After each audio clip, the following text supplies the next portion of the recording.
Bonjour à toutes et à tous les amis, c'est Tri, j'espère que vous allez toutes et tous bien. Aujourd'hui, alors vous voyez pas double, hein, forcément c'est le boss monster que je vais vous présenter sous peu, qui va être Lucina Elvennots, note elfique, rune elfique. On ne sait pas encore vraiment la nomenclature francophone au moment où je tourne la vidéo du moins.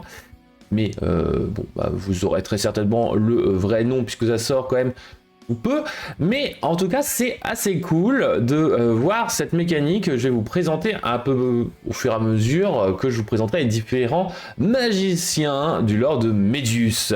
Alors Elvennots est un archétype synchro, comme Doomsday était un archétype Xyz et Archmage Fusion. Bah là on a la version synchro, on aura très certainement un archétype pendule et ou lien, très certainement aussi du rituel, mais on verra ça bien plus tard. Elvennots, donc Lucina, va être un monstre magicien, 2005 d'attaque, 1008 de def, niveau 6. Vous allez pouvoir invoquer spécialement cette carte depuis votre main dans votre zone monstre main centrale, du milieu. Et c'est comme ça qu'elles vont s'invoquer spécialement, ces petites Elvennots. Vous ne pouvez invoquer spécialement Lucina qu'une fois par tour de cette façon. Vous pouvez utiliser chacun des effets suivants de Lucina qu'une fois par tour. Durant une phase, vous allez pouvoir ajouter un monstre de l'archétype depuis votre deck à votre main, excepté Lucina. Durant le tour de l'adversaire, effet rapide, vous allez pouvoir switch, changer le lieu, la zone où cette carte se trouve dans la zone monstre main avec le monstre qui se trouve dans la zone monstre main centrale. Donc en gros, vous allez faire une petite permutation de monstres. Et vous allez pouvoir envoyer un monstre de niveau 6 ou moins contrôlé par votre adversaire dans la main. C'est assez cool, vraiment, c'est une mécanique qui est assez sympa et qui est vraiment pas trop usité, le switch de zone. Alors le fait d'invoquer dans les zones spécifiques, ça a été un peu mis en avant, justement, par quelques archétypes. On repense à du mec chevalier, tout ça. Mais en vrai, je trouve que c'est vachement intéressant de fait de spec uniquement dans une zone, mais après vous allez essayer de déplacer. On pense aussi à un petit archétype Violence, justement, mais vous aviez quand même le choix de deux colonnes et après vous les allez y switcher. Donc Elvennots, vachement cool. On va jouer celle-là en x3 parce que ça va tuto les monstres et ça c'est très bien. Et le monstre que vous allez vouloir invoquer, un tuto, ça va être le Pan, le Power Patron Elvennots, donc le petit monstre niveau 1 avec les stats de Kuriboh 300-200. Démon synthoniseur. Vous ne pouvez invoquer spécialement depuis l'extra deck, excepté des monstres synchro, tant que ce Power Patron est sur le terrain. Le Power Patron vous lock de toute façon tant qu'ils sont sur le terrain, mais uniquement tant qu'ils sont sur le terrain. Vous pouvez utiliser chacun des effets suivants du Pan qu'une fois par tour durant la main phase. Effet rapide, vous allez pouvoir cibler le monstre dans votre zone monstre main centrale, augmenter son niveau de 3, exactement de 3, attention, jusqu'à la fin de ce tour. Puis, immédiatement après la région de cet effet, vous pouvez invoquer par synchro un monstre Elvennots ou Junora, le Power Patron de la synchronisation. En gros, on verra ça bien plus tard. Ce sont les deux monstres synchro pour le moment de l'archétype. Et si la carte est envoyée au cimetière comme matériel synchro, vous allez pouvoir cibler une carte Elvennots dans votre deck, enfin l'ajouter plutôt depuis votre deck à la main.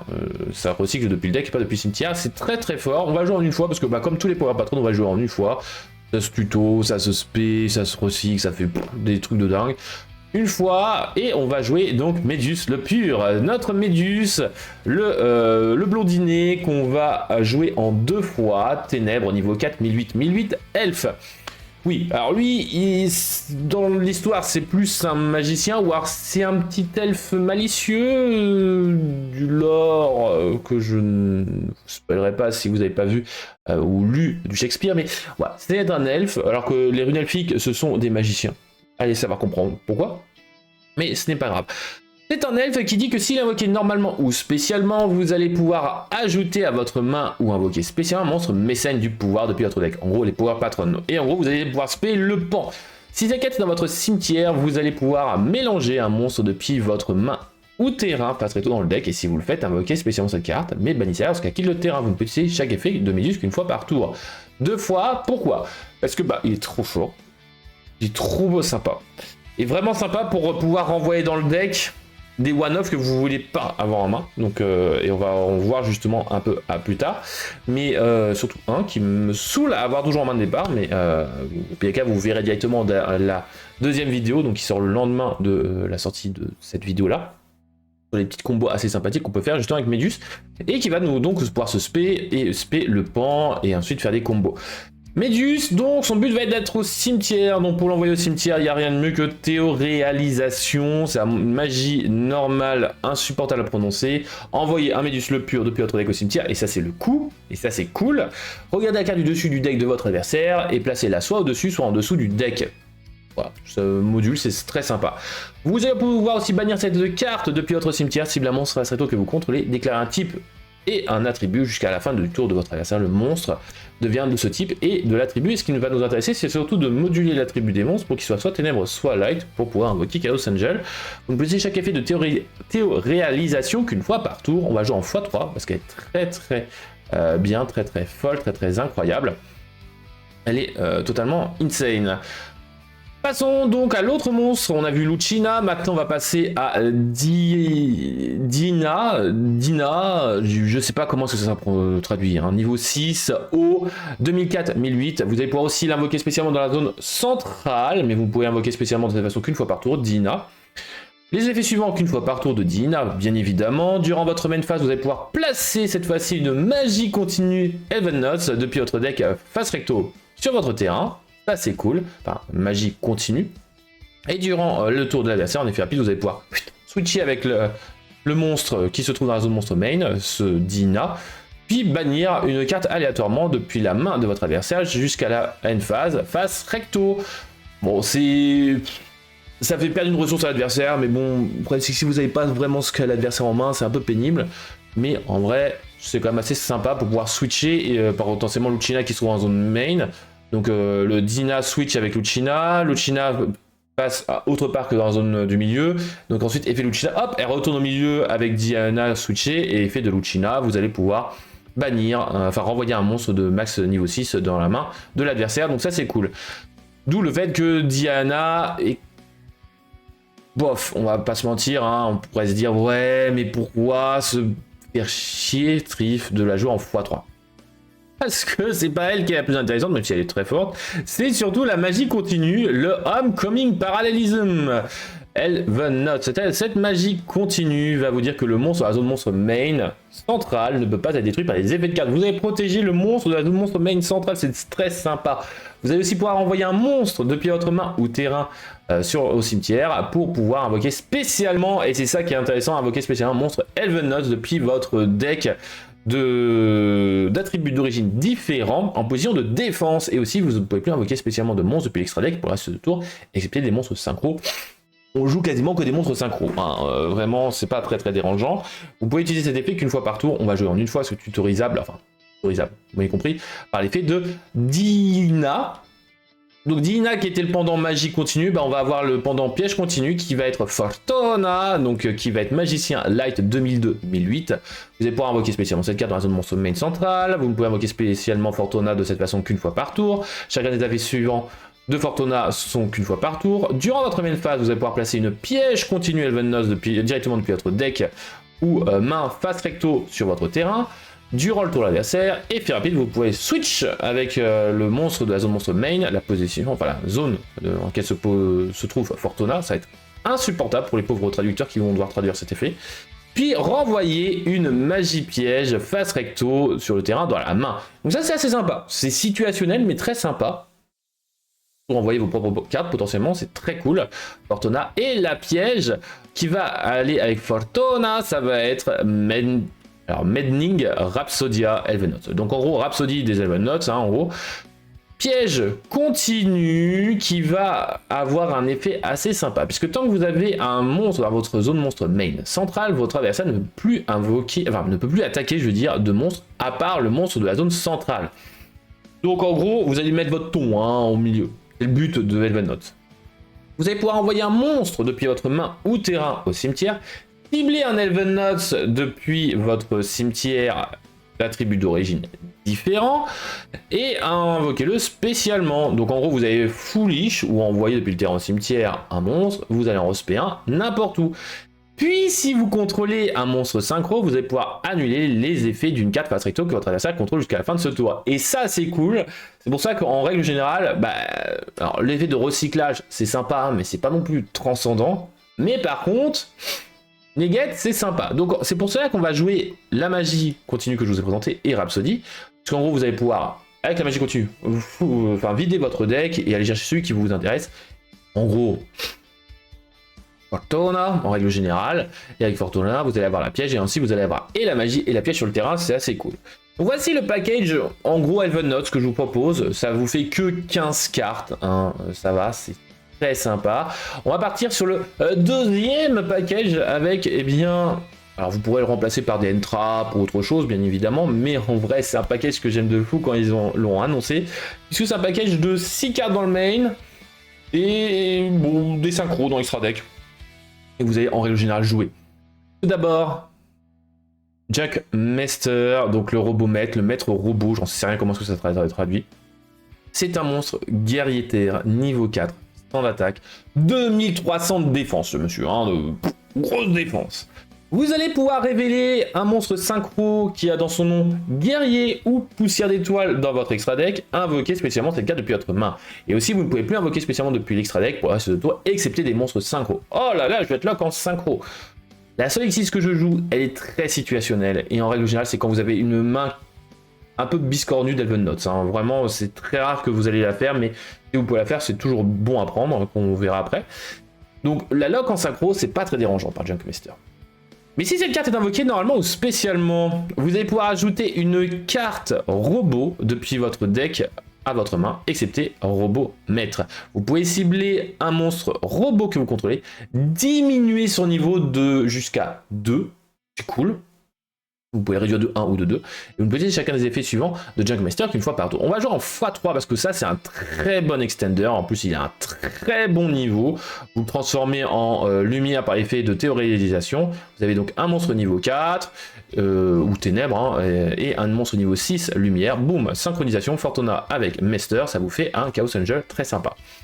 Junkmaster on va jouer en x3 puisque vous allez être le tuto de Junk Armor, armure robot armure, guerrier niveau 2 terre du moins, 600 attaque et 1000 de def. Votre adversaire ne peut pas cibler de monstres synchro que vous contrôlez avec robot ou poussière d'étoile dans leur nom d'origine avec des effets de carte. C'est très sympa mais c'est plus pour le deck synchronique, hein. Vous pouvez utiliser chacun des effets suivants de Junk Armor qu'une fois par tour. Si cette carte est ajoutée à votre main excepté en la piochant, genre par l'effet de Junkmaster, vous pouvez invoquer spécialement cette carte. Donc en gros, vous avez un monstre niveau 4, un monstre niveau 2, c'est très cool. Le problème, c'est que vous êtes lock en synchro, vous allez me dire, avec Junkmaster, et les deux sont tout sauf synthoniseurs. Ok. Vous allez pouvoir sacrifier Junk Armor sur le terrain pour pouvoir invoquer spécialement un monstre synchronique ou robot directement depuis votre deck en position de défense, excepté Junk Armor. Donc Junk Armor en x1, parce que le but c'est pas de l'avoir en main de départ, hein. Clin d'œil, Médus, tu vas recycler rapidement Junk Armor et le remettre dans le deck s'il te plaît, hein. C'est ma hantise de l'avoir en main. Surtout si vous avez Junk Armor et Junkmaster en main, c'est vraiment la pire main ever, mais Médus est votre meilleur ami dans ce genre de situation.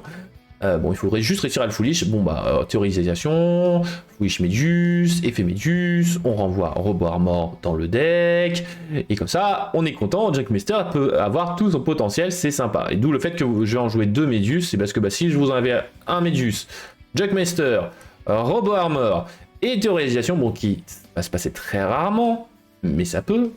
Bon, tiens, Junkmaster, hein, juste avoir Robot Armor, et bien vous faites théorisation, vous avez fouiche le deuxième Médus le pur pour pouvoir renvoyer cette foutue one-off que vous ne voulez pas en main. Junk Armor va donc se sacrifier pour invoquer spécialement un monstre synchronique, qui va être, je vous propose, poussière d'étoile synchronique. Il est magnifique, il est maniant, il est sublime, 1500 attaque et 1000 de def. Niveau 4, lumière, machine. Donc synthoniseur. Compliqué à dire celui-là aujourd'hui. Si cette carte est dans votre main, ou dans le cimetière, vous allez pouvoir sacrifier un monstre pour invoquer spécialement cette carte. Mais bannissez-la lorsqu'elle quitte le terrain.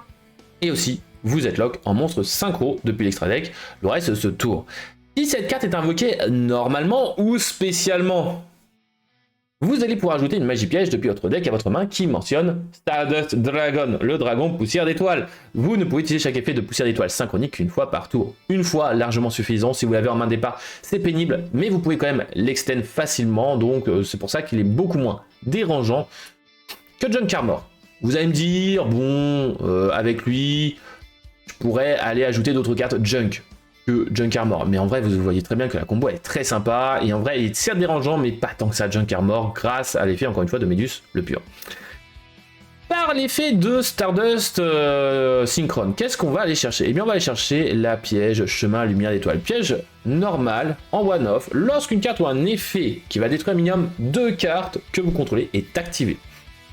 Fumo, Raigeki, Rage Foudroyant, toutes ces conneries du monde. Annulez l'effet, et si vous le faites, détruisez la carte. Puis, vous pouvez invoquer spécialement un dragon poussière d'étoile depuis votre extra deck. D'où fait qu'on va jouer Stardust Dragon, le vrai, l'unique, le pur. En une fois, cette carte-là, parce que tutorisable. Et alors, maintenant, vous allez me dire, bah très bien, j'ai un Stardust Dragon, mais il va pas me servir de grand-chose. Hein. Surtout qu'il va pas être invoqué par synchronisation, il va être invoqué spécialement, donc pas vraiment proprement. Eh bien, ça va être du matos pour des synchros. Oui, mais Trif, on l'invoque pendant le tour adverse. On peut pas l'utiliser, en règle générale, parce que l'adversaire va potentiellement passer un monstre à 2005 quand même. Hein. C'est pas non plus, le monstre le plus incroyable. Oui, mais si on faisait des synchros pendant le tour adverse, ça va être pas mal. Genre, je vous propose d'utiliser une petite base Centurion. Centurion Primera. On va jouer en 2 fois. Alors ça, je vais juste parler vite fait de Primera, qui est le starter de Centurion. Tant que cette carte est une piège continue, les monstres Centurion de bien niveau 5 que vous contrôlez ne peuvent pas être détruits par des effets de cartes.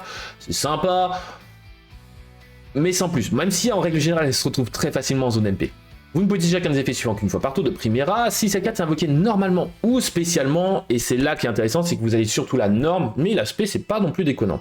Vous allez pouvoir ajouter une carte Centurion autre qu'un Centurion Primera depuis votre deck à votre main. Et aussi vous ne pouvez plus invoquer spécialement Primera Centurion le reste de tour. Durant la main phase, si cette carte est une piège continue, vous allez pouvoir l'invoquer spécialement. Donc le fait qu'elle se mette en piège continue, c'est pas très dérangeant, vous allez pouvoir la spé en tant que piège continue, donc pendant tout l'adversaire. Et c'est un synchroniseur. Donc un Stardust Dragon plus Centurion Primera. Ça fait des synchros assez intéressantes. On va jouer en 2 fois. On va jouer aussi Embléma du Serment.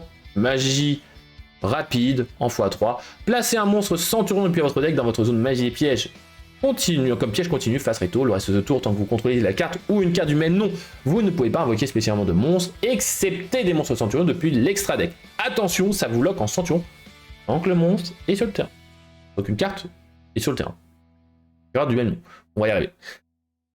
Posez une MP Centurion directement depuis votre deck. Voilà, vous avez le choix entre les deux. Vous ne pouvez activer qu'un seul embléma du serment. En règle générale, on va faire le premier effet. On va jouer en x3 pour pouvoir poser au pire des cas Centurion Primera, parce que des fois vous allez avoir envie d'avoir une norme autre. Hein. Imaginons, on a Primera et Junk Armor, mais qu'on n'a pas d'autres monstres. Écoutez, certes, c'est sympa d'avoir Centurion Primera en main, la norme, tout ça, mais bon. Autant pouvoir espérer d'avoir Embléma du Serment en plus. Comme ça, vous allez peut-être faire norme, effet de Junk Armor, vous allez essayer de sacrifier, ou pour invoquer spécialement Poussière d'étoile synchronique. Cependant, vous faites H, et là, vous pouvez faire Embléma, et ainsi mettre Primera en piège continu, effet Primera l'aspect, effet de Primera, vous allez chercher une carte Centurion. Alors, vous n'allez pas aller chercher Embléma du Serment, c'est pas une carte Centurion, donc vous allez chercher autre chose. Vous allez aller chercher, levez-vous, Centurion, la magie de terrain, non destructible par les effets de cartes de votre adversaire tant que vous contrôlez une carte monstre Centurion. Vous ne pouvez utiliser chacun des effets suivants qu'une fois par tour de levez-vous, Centurion. Durant votre main phase, si cette carte a été activée ce tour, vous pouvez envoyer une carte depuis votre main au cimetière pour placer un monstre Centurion depuis votre deck dans votre zone magie et piège comme piège continue face recto. Voilà, vous allez pouvoir mettre Primera par exemple, ou un autre qu'on va voir juste après. Et plusieurs monstres sont invoqués spécialement, vous allez pouvoir immédiatement après la résolution de cet effet invoquer par synchronisation un monstre synchrone, utilisant des monstres que vous contrôlez, dont un monstre Centurion, comme matériel. D'où le fait que vous allez mettre Primera en MP, hop, effet, vous allez faire spé Primera pendant le tour de l'adversaire, effet du terrain, boum, faites 5 synchro avec Primera, et potentiellement le Stardust Dragon que vous aurez invoqué par effet de chemin lumière d'étoile. Très sympa. Le terrain en une fois, parce que c'est pas non plus une carte excellente, elle est très sympa pour le début, mais au bout d'un moment, voilà. Grind Game en vrai, elle fait le café, hein. Clairement elle fait le café, mais c'est pas non plus une carte obligatoire. Et le monstre qu'on va vouloir mettre en zone MP, ça va être Trudea. Trudea est un monstre pyro, ténèbres, niveau 4, 1000-2000, qui durant votre main phase, vous allez pouvoir placer cette carte que vous contrôlez un monstre Centurion depuis votre main ou deck dans la zone MP, comme piège continu, face recto. Vous pouvez plus invoquer spécialement de Trudea le reste de ce tour dans ces cas-là. Mais surtout, c'est que durant la main phase, si cette carte est considérée comme une piège continue, vous allez pouvoir l'invoquer spécialement pour potentiellement augmenter son niveau de 4. Donc elle peut soit être de niveau 4, soit niveau 8. C'est très sympa. Chaque effet qu'une fois par tour de Trudea. Et elle est très cool. On va voir la magie rapide. Réveillez-vous, Centurion, qui dit que si une carte monstre est face réto dans votre zone magie et piège, vous allez pouvoir déclarer un niveau 4 ou 8, invoquer spécialement un token de ce niveau. Point. Il ne pourra pas être utilisé comme Atal Fusion ou lien, et durant la troisième phase, vous allez pouvoir bannir cette carte depuis votre cimetière, envoyer une carte Centurion depuis votre deck au cimetière. Ce qui est très sympa parce que bon, vous n'aurez plus beaucoup besoin de cartes Centurion, et en vrai ça se banne. Changing, très sympa. Voilà, en une fois, et après on a encore 11 free spots, donc triple Fuvalos, triple Purulia, triple H, c'est très sympa, votre adversaire vous remerciera de ces end-traps. Un petit callback de rêve et un petit cross-out, parce que vous allez être très embêté avec les end-traps, donc autant jouer un petit cross-out, ça fait plaisir. Au niveau de l'extra deck, alors je vais aller dans l'ordre chronologique en vrai, enfin l'ordre que je vous ai mis. On va commencer par Elven Knot Seraphim Stytia, insupportable à prononcer. Niveau 7, point d'interrogation en attaque, 3000 de def. C'est un monstre plante synchro générique. L'attaque d'origine de cette carte devient 3000 tant qu'elle se trouve dans la zone monstre main centrale. Bonjour, je suis 3000 au milieu. Ça peut faire beaucoup de dégâts. Durant la main phase, effet rapide, vous pouvez invoquer spécialement un monstre de niveau 6 ou moins Elven Knot depuis votre main ou au cimetière, puis vous pouvez diminuer le niveau de tous les monstres de niveau 4 ou plus actuellement sur le terrain de 3, et exactement de 3 jusqu'à la fin de ce tour. Et aussi, vous ne pouvez pas invoquer spécialement depuis l'extra deck pour le reste de tour, excepté les monstres synchro ou un. Vous ne pouvez utiliser cet effet qu'une fois par tour de Stytia. Une fois, on va pouvoir jouer aussi Centurion Primera Primerus, qui est une synchro 8 assez sympa, qui est synchro synthoniseur. Non excludable au combat, sauf si elle a été invoquée spécialement depuis l'extra deck. Si cette carte est invoquée par synchronisation, vous allez pouvoir ajouter une carte embléma depuis votre deck ou cimetière à votre main, puis détruire 2 cartes, une sur chaque terrain. Si une ou plusieurs cartes Centurion face réto que vous contrôlez quitte le terrain par un effet de carte de l'adversaire, tant que cette carte est dans votre cimetière, sauf durant le damage step.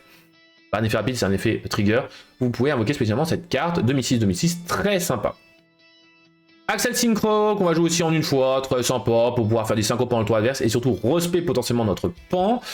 Synchro générique niveau 8, vent. Stardust, on l'a déjà présenté. Le Dragite pour une negate de MP, ça se fait assez bien, surtout que vous allez avoir des monstres hauts, genre Diana et Purulia, c'est très sympa de pouvoir jouer Dragite. Le petit monstre aile de cristal, alors lui il est très situationnel aussi, mais ça dépend aussi de l'extra deck, enfin de l'extra de l'adversaire en gros, ou du deck de l'adversaire du moins. Changing, parce que vous allez avoir un peu de bannissement, donc c'est très sympa. La synchro Junora, la Power Patron of Tuning, donc lui il nécessite un synthoniseur plus 2 monstres non synthoniseurs, exactement 2 monstres non synthoniseurs, 3100, 3008. C'est un beau bébé, hein. C'est un beau bébé de niveau 10. Pour l'invocation synchro de cette carte, vous pouvez traiter un monstre dans votre zone monstre main centrale comme un synthoniseur. Alors j'ai beaucoup de mal, hein, je dois avouer, à l'invoquer ce monstre, parce que à chaque fois c'est pas le bon niveau, j'ai pas les 3 matos dont la somme fait 10 exactement, c'est excessivement pénible. Faut jouer un peu autour du poulet de feu, hein, plante, mais j'ai assez du mal, hein, je dois bien l'avouer, mais bon, ça se fait.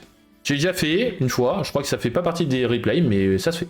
Si cette carte est invoquée par synchro, vous pouvez annuler les effets de toutes les cartes face recto contrôlées actuellement par votre adversaire. Effet rapide, vous pouvez activer cet effet. Tous les monstres contrôlés actuellement par votre adversaire dans la même colonne que vos monstres Elven Knots ne peuvent pas être utilisés comme matériel pour une invocation. Fusion, synchro, Xyz ou lien jusqu'à la fin de ce tour. Vous ne pouvez utiliser cet effet qu'une fois par tour. Difficile, mais en même temps, vous comprenez que c'est assez fort comme carte, donc c'est normal qu'elle soit difficile à invoquer. Et surtout que les Elven Knots ne resteront pas beaucoup sur le terrain. Après, vous allez pouvoir les respect pendant le tour de l'adversaire, donc effet de Junora, vous allez pouvoir faire des trucs. C'est très sympa, mais il manque encore 1 ou 2 monstres Elven Knots pour pouvoir faire vraiment des trucs très sympas, surtout de bas niveau, ce serait cool. Ou au moins faire des choses, quoi. Ce serait bien.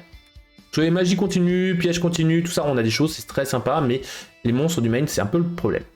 On va avoir la possibilité de faire retour 0, alors lui, un peu compliqué, parce que même si c'est une synchro entre guillemets générique, il vous faut un synthoniseur ténèbres, pas non plus très dérangeant parce qu'on a terrorisation. En vrai, arme de Genex, retour 0, j'y arrivé. Et là aussi situationnel, ça dépend du deck de l'adversaire. Vous allez avoir Castle Angel que je vous ai déjà présenté, facile avec théorisation. Les monstres niveau 12, on va avoir Centurion Auxilia, classique pour le package que je vais vous présenter. Synchro, générique dragon 3000. Vos cartes face réto dans vos zones magie et piège ne peuvent pas être détruites par les effets de cartes. Ça protège donc votre magie continue, piège continue, Elven Note. C'est très sympa. Si cette carte est invoquée spécialement, vous allez pouvoir ajouter une carte Centurion depuis le deck à votre main. Donc en gros, le but c'est de rush Auxilia. Ça vous permet d'avoir des monstres dragons niveau 12. Autre dragon niveau 12, le dragon vengeur de l'œil de serpent. Synchro, générique, dragon, feu 3000, 2005. Durant la main phase, effet rapide, vous allez pouvoir cibler un monstre face réto sur le terrain ou dans l'un des cimetières, placez-le face réto dans la zone magie piège de son propriétaire comme magie continue. Et aussi, cette carte ne peut pas utiliser cet effet le prochain tour. Durant la battle phase, effet rapide, vous pouvez cibler un monstre et une magie continue sur le terrain, détruisez-les. Vous ne pouvez utiliser chaque effet qu'une fois par tour. En règle générale, c'est le premier effet qu'on va faire. Le deuxième peut le faire aussi, c'est assez sympa, c'est qui se cool, c'est le dragon vengeur de l'œil du serpent. Deux dragons niveau 12, on va préférer faire Centurion Auxilia, mais en vrai, des fois on peut faire plus, donc pourquoi pas avoir lui, et surtout le dragon cramoisi. Dragon cramoisi qui va vous permettre de se sacrifier, cibler Auxilia pour pouvoir invoquer spécialement Cifre de la Néguette. C'est très sympa, on adore, on aime bien, sauf quand on se la prend. Le dernier monstre va être Norito, l'autorité morale, rang 6, lumière, nécessitant deux monstres magiciens de niveau 6, 2007. 2000, une fois par tour, lorsque votre adversaire active une magie piège, une carte de magie piège, et fait appel, vous pouvez détacher un mat de cette carte, annuler l'activation, si vous faites détruisez-la, c'est sympa. Pas forcément hyper simple à faire, mais quand vous pouvez le faire, et bien vous êtes content parce que vous avez une négative de MP en plus de Dragite, parce que Dragite, des fois, malheureusement, vous n'avez plus le monstre haut dans le cimetière, parce que bon, c'est comme ça. Voilà. Bon, après, vous avez Dragite et Norito sur le terrain. Vous avez quand même deux négats de MP. C'est quand même pas mauvais. Bon, faut réussir à le faire, se plaît. Mais en vrai, les chiffres, ça fait très bien le café. Enfin, voilà. Vous avez pas mal de choses à faire. Autre que faire forcément Norito. Donc voilà. C'est assez sympa. Surtout pour le Grand Game, c'est plutôt sympa parce qu'il y a quand même 2007. Donc pourquoi pas. Pourquoi pas l'avoir. C'est une petite boîte à outils, hein, vraiment l'extra deck du deck, donc c'est assez sympa. En tout cas, j'espère que cet archétype vous intéressera, tout comme moi il m'intéresse, hein, Elven Notes, c'est assez cool, je trouve cette mécanique de se spé dans la zone monstre main et de jouer autour d'une seule colonne.